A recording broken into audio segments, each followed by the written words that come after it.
Now the next thing that we want to do is have a look at our alignment in our body, okay? So when we stand, what I want you to do is stay where you are now, and I want you to have a look at your feet in the mirror. Your feet will either be a couple of ways. They'll either be straight, like so, or your toes will be turning out slightly, okay? So don't move your feet. I want you to have a look what your feet are doing in the mirror, okay? When we look down, you won't know what's happening. This is why it's important to use here. So, if you guys all have a look, how many of you, your feet turning out that way? Yeah, okay, and that's pretty common. That's okay, but if we want to start to use our glute med muscle, which is this muscle on the outside of our bum, I'm going to teach you how to work it. It stings when we apply it, so if you start to feel a sting in a couple of minutes, go with it. What I want you to do, I want you to pigeon toe your feet. So, you want your little toe to match up with the outside of your heel. So you can look down to start off with. Once you look down, I want you to use the mirror again. So if you have a look in the mirror, are you pigeon-toed? Not really. Your feet are just dead straight.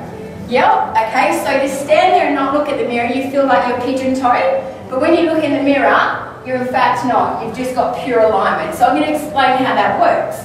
So we've got these ab muscles that I've just spoken to you about. They're nice and deep. They will build you that six-pack. Okay, like up in the mirror there.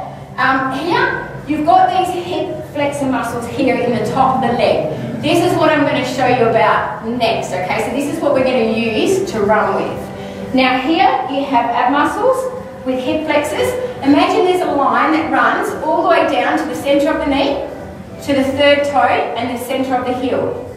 So imagine that line. If you don't feel lined up, I want you to match it now. Everyone's looking pretty good. Now, if you're feeling unstable and you've got a narrow stance, I want you to come just a little bit wider in your stance. Now, everyone that's got the pigeon toe going on, is everyone feeling stinging down the side of the leg? Down here? Yeah, you're beauty. Okay, so you're now activating butt muscle, okay, just by standing in alignment. Feel good? Now that you've got that, you never want to lock your knees out, okay? So if you've got people in the room hyperextending their legs, I want you to just soften a little bit. That way, if you're not feeling here, that's where you'll feel here.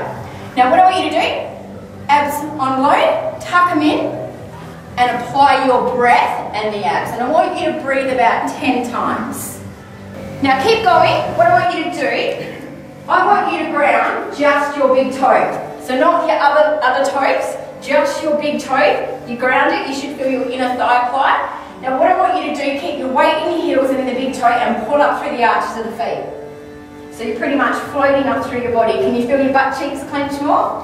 And I want you to keep floating. Don't get heavy into your body. Keep breathing. So the more you breathe, you're lifting and lifting. Okay, so you're squeezing your butt cheeks together.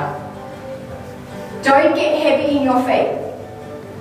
Is everyone starting to feel that? Has everyone got the concept of the big toe down? Pull up through the arch of the foot, but ground your heel. You're all looking curious. I love it. So can you all start to feel here apply more when you do that? So every breath out, you're going to have to lift. So every breath you lift, otherwise you're going to sink. Everyone starting to feel that? Can you feel that, Phil?